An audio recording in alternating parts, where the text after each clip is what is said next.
Oke, assalamualaikum warahmatullahi wabarakatuh. Waalaikumsalam. Waalaikumsalam warahmatullahi wabarakatuh. Oke, bagaimana kabarnya anak-anakku sekalian hari ini? Alhamdulillah. Alhamdulillah sehat Pak Guru. Alhamdulillah. Ada yang belum hadir di antara kalian? Ada Pak Rahman Guru. belum, Pak? Ada Pak. Rahman belum masuk Pak. Oke, kalau Bapak perhatikan ya mungkin karena kita jadwal masuknya ini siang hari, mungkin sebagian besar teman kalian itu mungkin ada yang ketiduran atau ada urusan. Namun tidak dapat menghalangi kegiatan kita hari ini untuk tetap menimba ilmu. Namun sebelum itu alangkah baiknya kita mulai dengan doa sembari menunggu teman-teman kalian yang lain untuk bergabung. Oke, siapa di antara yang sudah hadir bisa memimpin doa? Saya Pak. Oke, silakan Nak Usman pimpin doa. Yang lain bisa. Iya, terima kasih Pak. Teman-teman sekalian. Fokus, ya. Silakan Ya, Nak Usman. teman-teman sekalian terima kasih Pak. Teman-teman semua, sebelum kita menerima materi dari Pak Irwan, saya mengajak kepada kita semua, mari kita berdoa sebelum belajar. Berdoa dimulai.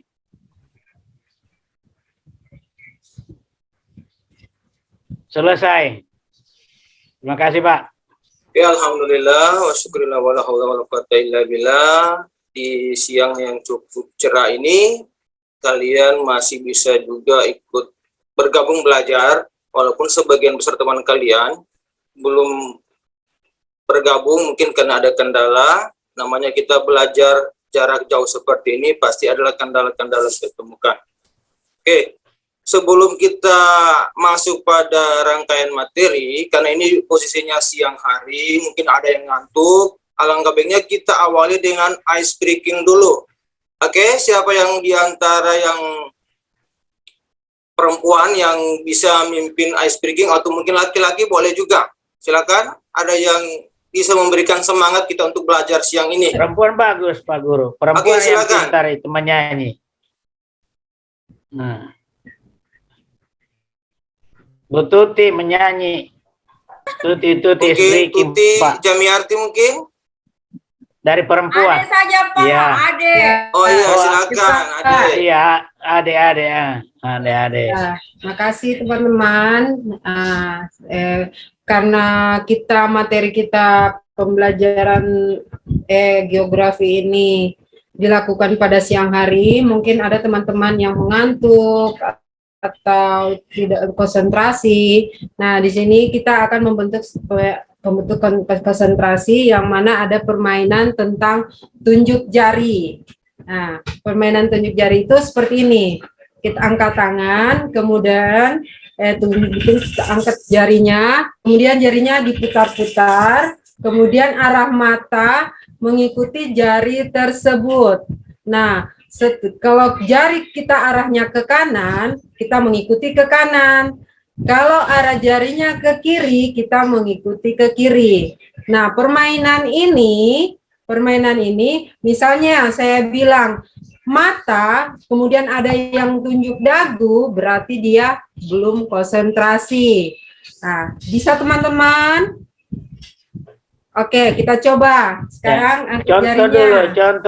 Contoh. Contohnya Ya, bagaimana ada tadi mata dengan jari ini? Ada yang disebut berarti tunjuk dagu. Ya. Misalnya saya bilang hidung, yang tunjuk mulut, berarti dia belum konsentrasi. Tapi misalnya kalau saya bilang mata, dia tunjuk mata, kemudian saya bilang hidung, dia tunjuk hidung, berarti orang semua sudah pada konsentrasi. Oh, ya, berarti menunggu petunjuk ya. Semuanya angkat jari. Ya, angkat jari, kemudian jarinya diputar-putar, kemudian dengar ya apa yang saya ucapkan, tunjuk hidung. Oke, bagus sekali ya. Oke, sekali Silakan. lagi, putar-putar, tunjuk telinga. Coba Jangan satu kali lagi ya, dengan cepat ya. Konsentrasi. Putar. Oke, putar. Tunjuk telinga. Tunjuk mata. Berarti Pak Guru. Oke, terima kasih Ade. Tepuk tangan untuk Ade. Berarti siang ini masih bisa fokus ya. Oke. Ya. Jadi kita hari ini akan mengulas materi lanjutan tentang keanekaragaman hayati. Jadi kita akan ulas materi lanjutannya sembari menunggu yang lain bergabung. Karena Bapak lihat ini masih hitungannya satu kelompok. Berarti kelompok yang lain belum bergabung ya. Oke, kalau pada pertemuan sebelumnya kita mengulas tentang apa itu keanekaragaman hayati, kemudian pengertiannya flora fauna. Kalau kita menjurus ke arah masing-masing makhluk hidup di luar tadi manusia, ada hewan, ada tumbuhan, semua sudah tahu. Oke, termasuk faktor yang mempengaruhi persebarannya. Kita sudah sempat ulas kemarin. Nah, sekarang yang akan kita coba capai hari ini, bahwa kalian sebagai peserta didik mampu mengidentifikasi sebaran flora di muka bumi. Nah, materi kita hari ini adalah tentang bioma. Jadi bioma khusus mengulas tentang makhluk hidup, yaitu tumbuhan. Kita kesampingkan dulu fauna atau hewannya, tapi kita ke tumbuhannya. Nah, untuk itu Bapak akan coba share materinya supaya nanti tidak ngambang karena siang hari, tetap ada panduan. Namun sebelum Bapak share materinya, adakah yang tahu, yang sudah tahu apa itu istilah yang disebut dengan bioma ini? Baru dengar Pak Guru. Oh, baru dengar. Oke. Iya. Jadi menunggu Bapak membagi materi, bioma itu yang perlu kalian ketahui adalah kumpulan beberapa ekosistem.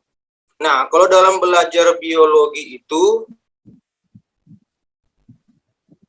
ekosistem itu merupakan satu kesatuan antara tumbuhan dan hewan yang mendiami satu wilayah, itulah ekosistem ya. Berarti di situ ada unsur abiotiknya juga. Bagaimana anak sekalian, sudah ada? Belum tampil ya? Belum Pak. Belum, Pak. Kalau sekarang bagaimana, sudah bisa dilihat? Sementara proses, Pak. Ya, Iya, sudah. Iya. Oke. Jadi bioma ini adalah gabungan dari beberapa ekosistem yang paling kompleks ya. Ini yang paling kompleks. Nah, kalau kita melihat dari tampilan ini bagian tentang karakteristik bioma di dunia. Di sini bioma dibagi menjadi 7 ya, ada 7 berdasarkan sebarannya di muka bumi, mulai dari hutan tropis, hutan gugur, padang rumput, sabana, gurun, taiga, tundra. Itu kalau kita masuk ke dalam bioma ini, itu semua hewan dan tumbuhan tidak semua sama yang menghuni bioma ini. Tentunya ada faktor-faktor mempengaruhi, itu yang kita sudah pelajari di pertemuan sebelumnya, bahwa ada faktor yang mempengaruhi sebaran tumbuhan ataupun hewan di muka bumi. Siapa yang masih ingat faktor apa saja yang bisa mempengaruhi persebaran hewan atau tumbuhan di permukaan bumi? Bahwa tidak di semua tempat bisa kita temukan hewan ataupun tumbuhan yang sama. Meskipun ada di setiap bioma ada yang memiliki jenis flora atau tumbuhan yang sama, demikian pula dengan hewan atau fauna yang sama.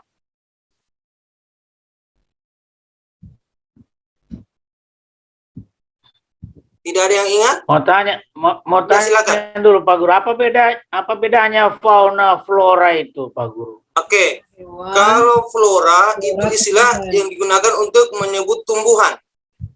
ya. Boleh juga Iya. namanya vegetasi. Iya, Kalau untuk hewan itu disebut fauna atau juga yang bisa Iya. disebut juga dengan satwa. iya. Kalau kaitannya dengan pelajaran biologi ini sangat dekat. Kalau kita lihat struktur organisasi kehidupan daripada tumbuhan hewan ini, itu ada beberapa tingkatan ya. Dari yang paling kecil itu tingkatan sel. Ini kerjanya biologi karena lebih spesifik. Dari Iya. sel ke jaringan, kemudian ada organ, sistem organ, individu, populasi, komunitas, ekosistem, hingga berakhir pada bioma. Nah, pada pelajaran geografi kita hanya mengkaji dari tingkatan yang ke-6 sampai ke-9. Populasi. Iya, dari populasi sampai pada bioma. Karena kita berbicara tentang persebaran flora fauna. Tentunya kalau yang faktor yang mempengaruhinya adalah iklim bisa. Masih ingat iklim itu bisa mempengaruhi. Kemudian ada kondisi tanah, keadaan tanah. Edafik, ada klimatik, ada edafik, ada organisme lain. Kemudian ada juga dipengaruhi oleh kondisi fisiografi atau kondisi permukaan bumi. Bapak kasih contoh Pak satu Guru, ya. saya izin Pak Guru. Ya, silakan. Misalkan kalau kita ambil contoh hewan yang bisa hidup di daerah panas atau yang kurang air itu adalah unta. Yang ada di gurun tentunya ya. Kalau tadi bioma ada tingkatan biomanya bioma gurun. Kembali ke gambarnya di awal ini ya. Ada gurun. Nah, di gurun ini tidak semua kita bisa temukan banyak jenis vegetasi maupun satwa, hewan dan tumbuhan. Karena dengan kondisi iklim yang begitu ekstrim, di mana ketika malam hari suhunya sangat dingin dan ketika siang hari sangat panas, maka hanya hewan-hewan ataupun tumbuhan tertentu saja yang bisa bertahan hidup di kondisi iklim seperti itu. Sampai di sini bisa dipahami anak-anakku sekalian? Mengerti Pak Guru, mengerti. Oke. Nah, sekarang coba di antara kalian ada tidak yang bisa memberi contoh dari bioma lain, misalnya padang rumput atau yang di tempat kita tinggal, hutan hujan tropis. Kira-kira hewan apa atau tumbuhan apa saja yang ada di daerah hutan hujan tropis? Jadi kita bicara bioma tadi tempat berkumpulnya semua jenis tumbuhan hewan, tapi kita kaji ke lebih spesifik ke tumbuhannya dulu. Karena kalau pada akhirnya nanti tumbuhan ini merupakan tempat tinggal daripada hewan, menjadi habitat. Ada yang bisa di antara anak-anakku sekalian? Hewan yang tinggal di hutan tropis. Yang mungkin sudah pernah dengar, nonton, atau pernah baca? Kalau burung kasuari, Pak, bagaimana? Apakah dia masuk salah satu hewan yang tumbuh di hutan tropis? Iya, oke. Kasuari itu kan hewan termasuk hewan endemik yang menempati Indonesia bagian timur, di Papua. Ya. Oke, ada yang lain? Makasih, Ade. Bagus sekali jawabannya. Tumbuhan Rafflesia. Rafflesia. Oke, Haswati juga memberikan jawaban yang tepat. Hutan hujan tropis kita di Bengkulu ataupun di Jambi itu ada tumbuhan yang sifatnya juga endemik atau khas yang kita tidak bisa jumpai di daerah lain, yaitu Rafflesia atau bunga bangkai. Yang lain ada yang tahu? Kalau di daerah kita ini di Kota Palu kan ada juga termasuk hutan-hutan tropis.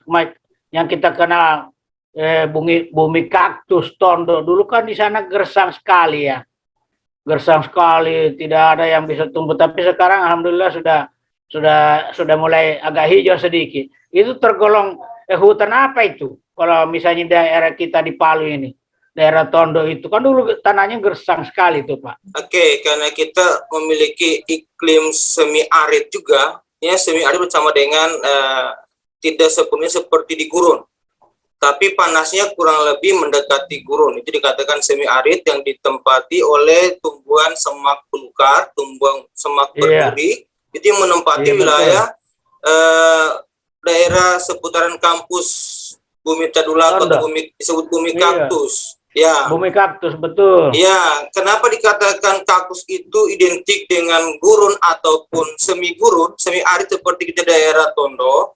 Karena kaktus menyimpan cadangan air yang cukup banyak. Mau dibilang batang, tidak juga. Mau dibilang daun, tidak juga. Jadi sistem tubuh dari tanaman kaktus ini itu menyimpan air. Kemudian akarnya bisa menjangkau sampai kedalaman berkilo-kilometer ke bawah untuk mengambil air untuk zona pertumbuhan dari akar. Akar itu menyerap air dari kedalaman kilometer ya di bawah, sehingga dia bisa tumbuh dengan baik daerah yang kering. Betul. Demikian juga dengan mungkin hewan yang tinggal di daerah semi arid seperti bumi Tadulako Tondo tadi ya, bumi kaktus. Domba banyak sana, domba. Ya. Pak Guru, Ya, silakan. ada teman yang tidak bisa masuk, Pak Guru. Oh iya, sebentar ya.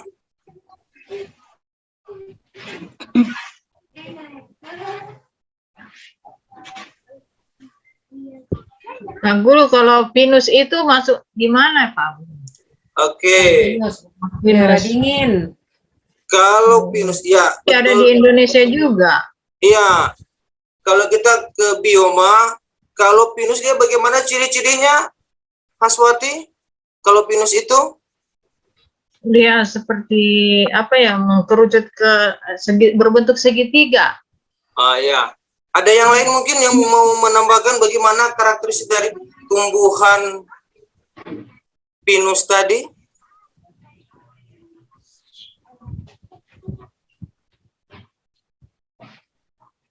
Ciri-cirinya keras, lurus, bertegak. Ciri-cirinya keras, lurus, dan berbentuk kayak piramid. Dan memiliki daun-daun yang kecil-kecil. Oke, dia berdaun jarum ya. Sebenarnya kaktus ini itu mencirikan vegetasi ataupun tumbuhan yang hidup di daerah beriklim sedang atau yang memiliki 4 musim. Saudara-saudara kita yang lain yang beragama Nasrani itu tidak asing lagi dengan kaktus ini. Pinus. Ya, pinus ataupun cemara itu kan dia sejenis. Cemara, pinus itu sejenis, dia tumbuhan yang berdaun jarum. Nah, dia tinggal tumbuh dengan baik di daerah yang bersuhu rendah. Kalau kita di Palu sini, itu kita bisa lihat kalau kita ke tempat para layang di Matan Timali, itu kita bisa menemukan ada pinus. Ya, silakan. Berarti pohon pinus ini hanya bisa tumbuh di daerah yang beriklim dingin ya? Iya, tepat sekali. Yang tinggi? Iya, di daerah ketinggian yang suhunya rendah. Ya. Jadi kita kalau di daerah tropis, kayak Indonesia daerah tropis, itu terdapatnya di daerah pegunungan, daerah ketinggian. Walaupun kita di Indonesia beriklim tropis, artinya curah hujannya tinggi sepanjang tahun, panasnya sepanjang tahun juga, namun ada karakteristik yang bisa menjadi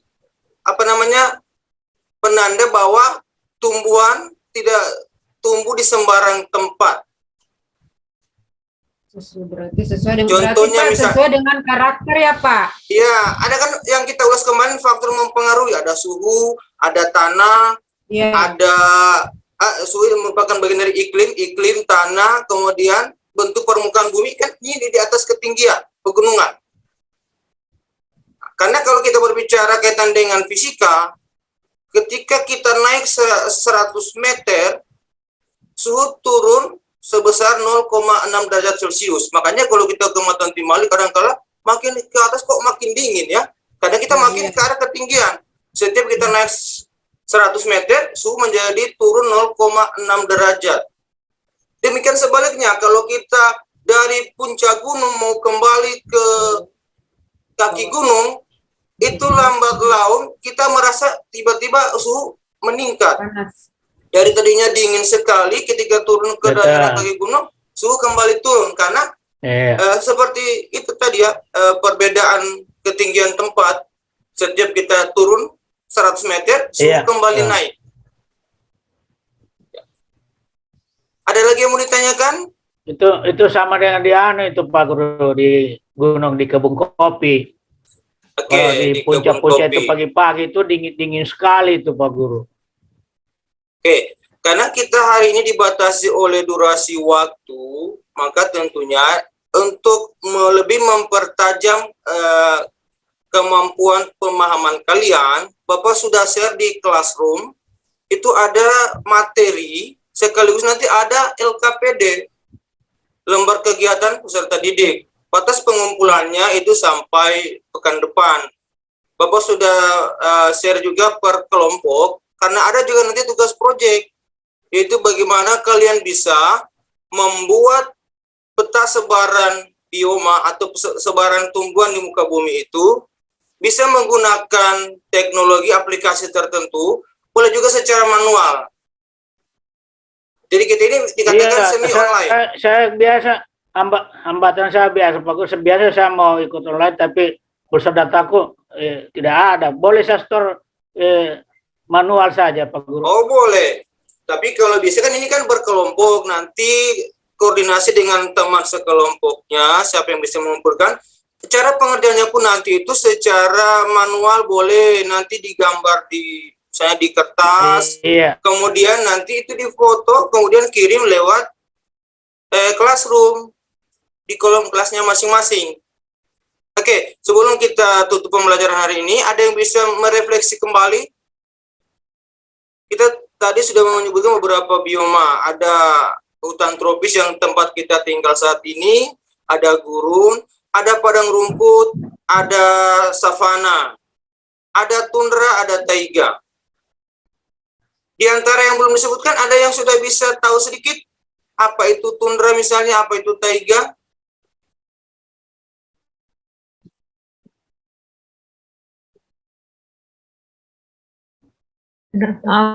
Oke, jadi sebelum kita tutup, Bapak simpulkan sedikit bahwa tundra itu adalah vegetasi berupa lumut saja yang mendiami daerah sekitar lingkaran kutub utara. Nah, tundra ini, padang lumut ini, itu biasanya menjadi makanan bagi hewan-hewan kutub, seperti rusa kutub. Tapi kalau hewan yang pemakan daging, kan tetap ada namanya herbivora, karnivora, omnivora. Nah, kalau yang pemakan rumput, itulah tadi bisa menjadi makanan itu, padang lumut, tundra. Iya. Kalau taiga itu agak ke daerah subtropis yang memiliki 4 musim. Kalau tundra tadi di sekitar lingkaran kutub, berarti dia tidak pernah sedikit pun mendapatkan cahaya matahari yang cukup lama. Mataharinya hanya sekedar say hello lewat di lingkaran kutub. Iya. Oke, kalau taiga tadi itu yang memiliki 4 musim, dicirikan dengan tadi yang dikatakan dikatakan Haswati, bahwa ada namanya pinus, itu ciri khas tanaman di taiga, berdaun jarum, daerah beriklim dingin. Dan juga ada namanya hutan yang menggugurkan daun, karena ketika masuk musim gugur dia menggugurkan daun. Kemudian kalau savana dengan steppe sama-sama padang rumput. Kalau savana itu ada pohon-pohon yang menyelingi padang rumput, tapi kalau stepa itu murni padang rumput, tidak ada pepohonan.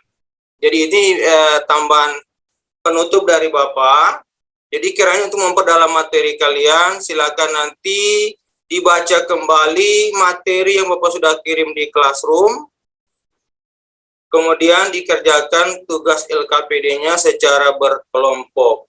Oke? Karena waktu kita sudah lewat 5 menit, maka pertemuan kita hari ini kita cukupkan sampai di sini. Kalaupun nanti ada kendala, kita bisa berkomunikasi lewat Classroom. Oke, sebelum kita Pak. tutup, Iya, Pak. mari kita berdoa. Semoga apa yang kita ulas hari ini bisa kita pahami dan tidak mudah kita lupakan. Dengan mengucapkan Alhamdulillah, insya Allah apa yang kita sudah pelajari bisa kita pahami dan akan kita bagi dalam hal kehidupan sehari-hari. Karena geografi itu ada dalam kehidupan kita sehari-hari. Sekian, wassalamualaikum warahmatullahi wabarakatuh. Waalaikumsalam warahmatullahi wabarakatuh.